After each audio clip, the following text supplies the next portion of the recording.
Tenla tú.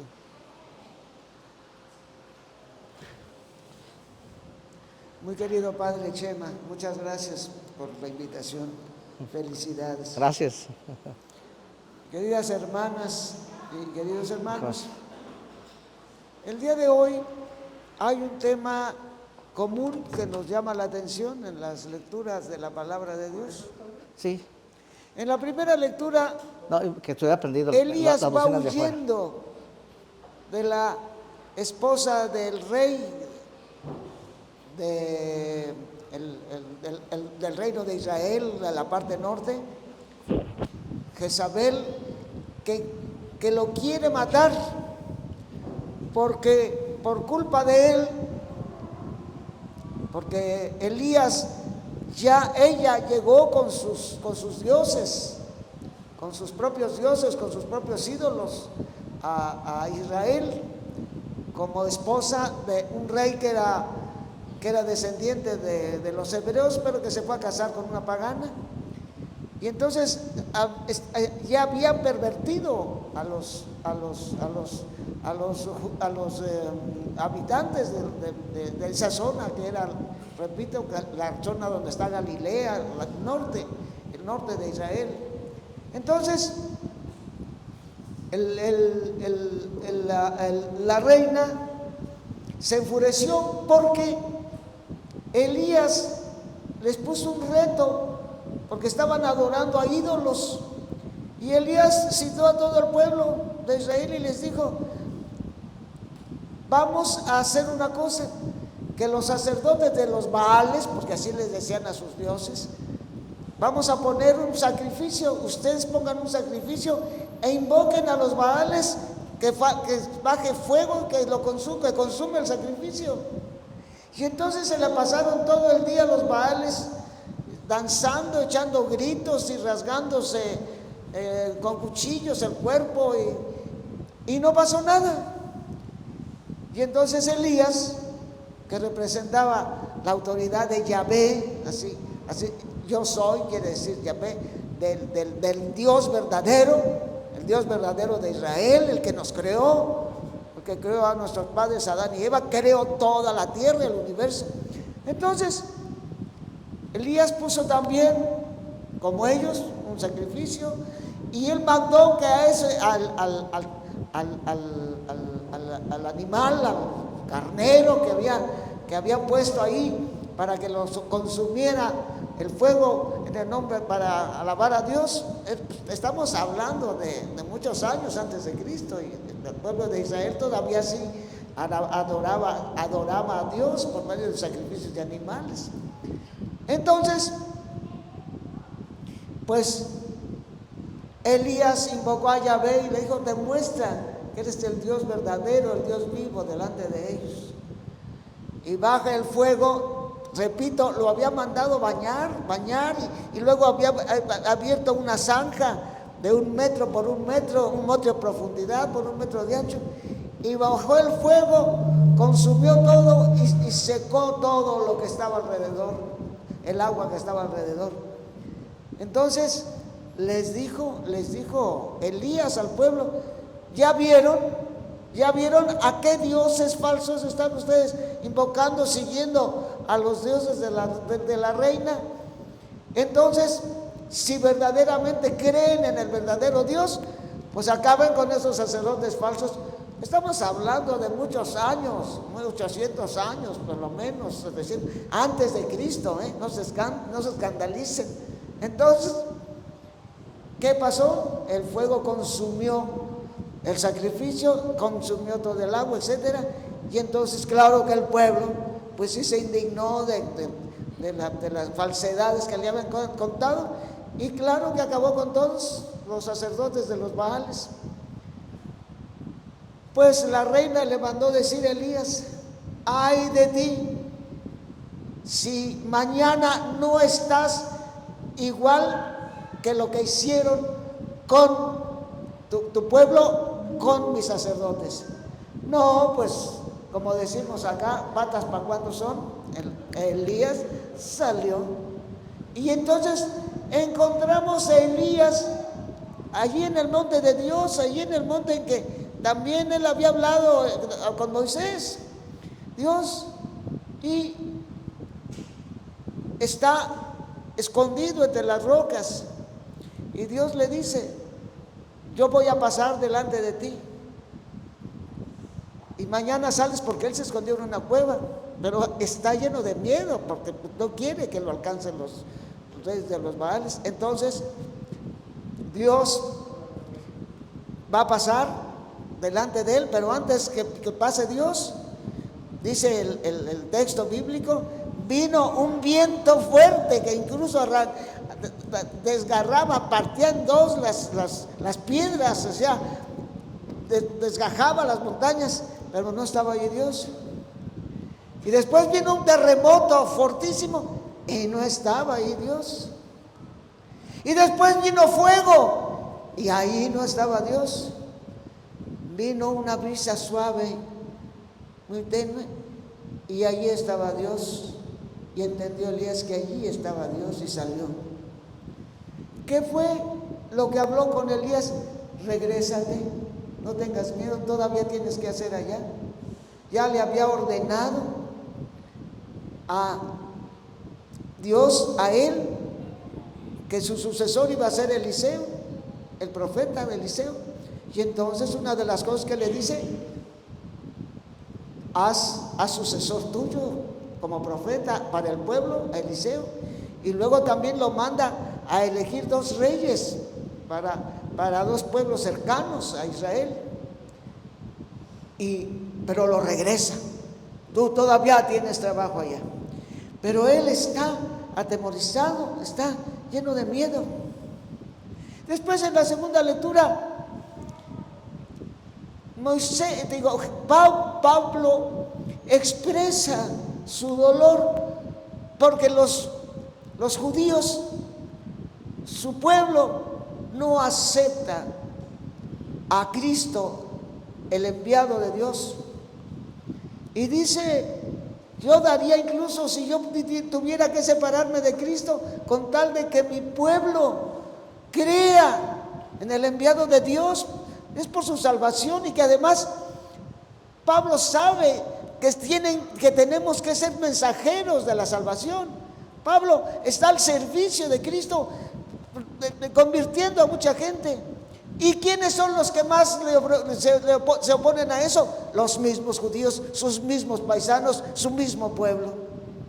Entonces, vemos también a Pablo hablando con fuerza delante es la carta a los romanos, pero haciendo una confesión de lo que significa para él que un pueblo que no solamente no acepta a Jesús, sino que se opone a que Jesús sea conocido. Y constantemente sí, lo han apaleado, y casi ha estado a punto de morir por culpa de ellos. Sin embargo, no ha pasado eso. Y luego viene la tercera lectura, que es del Evangelio, bella, hermosa. Bueno, Jesús acaba de hacer la multiplicación de los panes. Hace 8 días nos tocó la fiesta de la transfiguración, que es el 6 de agosto. Y esa fiesta, pues es una fiesta directamente en relación con el conocimiento directo de las grandezas de Cristo. Y la iglesia, cuando viene el 6 de agosto, el domingo, se celebra la transfiguración del Señor, y no está vamos a decir, las lecturas y la lectura anterior debía haber sido la multiplicación de los panes. Entonces, pero no la tuvimos porque era la transfiguración. Pero así empieza el Evangelio. Después de la multiplicación de los panes, entonces Jesús a los apóstoles les dice: pasen a la otra orilla, y los manda, y tiene autoridad sobre ellos, y los apóstoles se van y lo dejan ahí, y él después despide a la gente. O sea, Jesús, nuestro Señor, tiene una autoridad muy fuerte. Y después él sube a la montaña, al monte que está ahí cerca, y ora. Y a la madrugada ya, entonces él emprende el camino sobre el mar. sobre el mar. Los discípulos lo van a ver caminando sobre el mar. Y ellos no pueden ir adelante. Ellos en la noche no han podido, sí, ya van lejos, dice el Evangelio, ya van lejos de la costa. Pero Cristo camina. Y cuando lo ven venir, otra vez el miedo. Así como Elías y el desanimado Pablo. Ahora los apóstoles, Dios nos los presenta creyendo que era un fantasma. Y empiezan a gritar de susto. Y Jesús dice: no teman, soy yo. Y Pedro le dice: si eres tú verdaderamente, mándame ir a ti. Y va Pedro caminando sobre el agua. Pero de pronto Pedro le da susto porque el viento no lo deja caminar mucho y él está y empieza a dudar y ahí va hundiéndose y dice: sálvame, Señor. El Señor, claro, le tiende la mano y le dice: ¿por qué has dudado? Cuéntame, que Él los bendiga. ¿Por qué has tenido poca fe? Para que lo bendiga al ¿Por final. qué? Ya llegan y los dos suben. ¿Y qué pasa? Los apóstoles se inclinan, se postran sobre él todos y le dicen: verdaderamente tú eres el Hijo de Dios. ¿Qué está haciendo nuestro Señor con estas manifestaciones a estos discípulos suyos? Los está llenando de valentía, les está diciendo que Él es Dios y que Él viene por él, y que lo que vamos a aprender todas y todos nosotros a través de ellos, de lo que Él les enseñó, es importantísimo para Él como Dios, para la salvación de ellos y la salvación del mundo. O sea, eso también para nosotros es, lo podemos leer, pero ellos que lo vieron caminar sobre el mar, ya nuestro Señor había hecho algo semejante delante de ellos. Pero también en una barca estaban sobre el mar. Había terminado Jesús de predicar todo el día y les había dicho: vamos a la otra parte. Pero Jesús estaba cansado. Nuestro Señor Jesucristo tomó una condición humana en todo igual a la nuestra, menos en el pecado. Jesús también tenía hambre, Jesús también se cansaba, Jesús también lloró. Jesús también en un momento dado se sintió amenazado en su vida.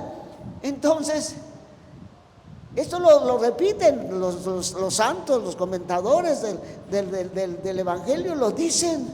Jesús pasó por todas las condiciones que pasamos todos los hombres, menos la del pecado.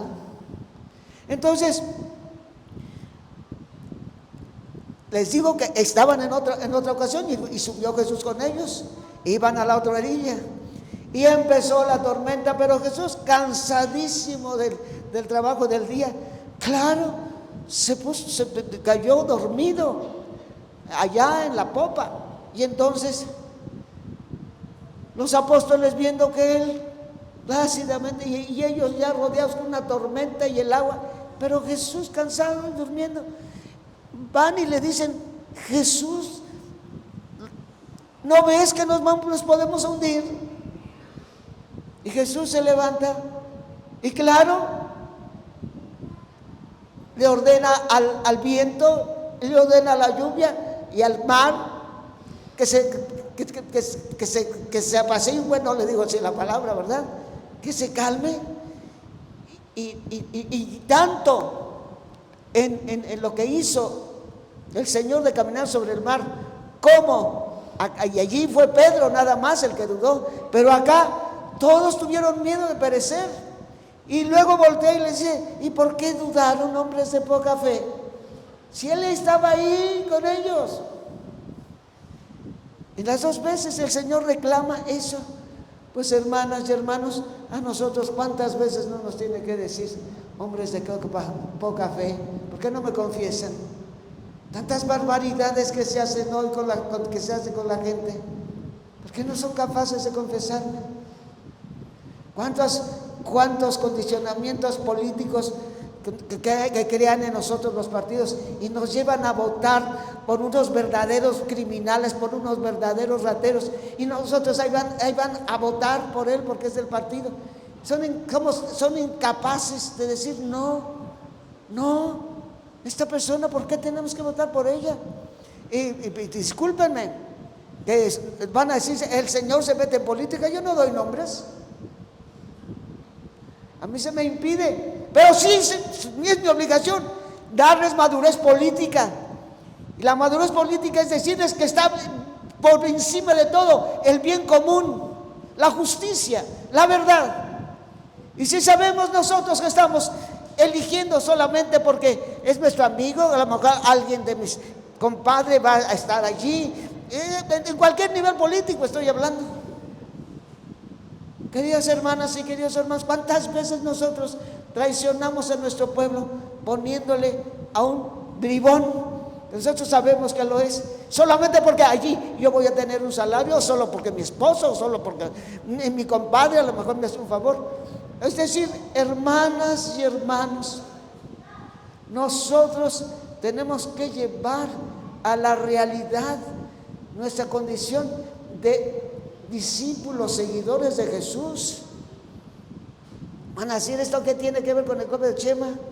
Mire, pues yo a Chema lo vi trabajando por la justicia.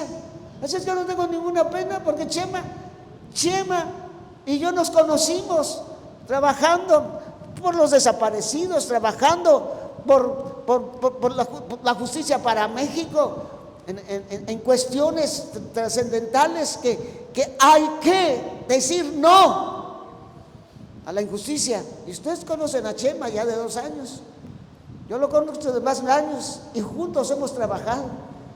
Sí, ¿por qué? Porque incluso nos fuimos a la casa de él allá en Querétaro, y allí tuvimos una sesión, un grupo de los que luchamos por la justicia y los derechos humanos. Entonces, esto es lo que hoy nos habla nuestra fe. Nuestra fe nos debe llevar a luchar por la verdad, a luchar por la justicia, a luchar por la dignidad de las personas, y a dejar y a quitar todo el desorden que hay por los gobiernos corruptos que nos toca tener en este país. Y que se ha ido la corrupción. Mentiras, no se ha ido la corrupción, no, aunque se presuma. Ay, ¿a cuántos han salido de pobres? ¿Cuánto es el salario mínimo que hay en México? Que ay, lo han subido. ¿Cuánta diferencia hay entre los super ricos que también tenemos en México y lo que la gente pobre gana, lo que la gente gana? ¿Cuánta diferencia hay? No debe haber desigualdad en la tierra. El Santo Padre lo ha dicho, tenemos que trabajar, el Santo Papa Francisco, porque no haya ningún pobre en la tierra, lo ha dicho así. Esto es nuestro deber, trabajar por la equidad, trabajar y no ver, es normal las desigualdades y los supermillonarios que se hacen en los puestos públicos. No, por favor, tenemos nosotros que entender y no tenerles miedo. A quien el verdadero temor de Dios, en eso consiste, en vernos separados de Dios por ser criminales, cómplices de criminales. Eso sí es temor, es temer a Dios. Temer a Dios es separarnos de Él por nuestra incoherencia cristiana, por nuestra incoherencia en la distribución de la justicia y la equidad para todas y todos. Ya nos acostumbramos a ver a los pobres allí arrastrándose, muriéndose de hambre, flacos, y muriendo en situaciones también. Tenemos el mayor número de asesinatos de defensores de la justicia en el mundo, aquí en México. Esto es algo muy terrible. Entonces, eso indica los grados de corrupción que hemos alcanzado. Entonces, tenemos que ser coherentes en nuestra vida cristiana. Y a quien sí le debemos temer es a la separación de nuestro ser de Dios, porque nosotros no supimos ver a aquellos que son sus preferidos. Y el Papa lo ha dicho, en el Evangelio los primeros son los pobres. Y lo dice el Evangelio de Mateo, cuando la primera bienaventuranza, ¿cuál es? Bienaventurados los pobres. Él dice los pobres de espíritu, o sea, los que viven en la pobreza y también se consideran, pues, delante de todos los demás pequeños. Eso es, no nada más es la pobreza externa, también la pobreza interna es la que predica Mateo, pero es la pobreza. Y puede haber personas que tienen un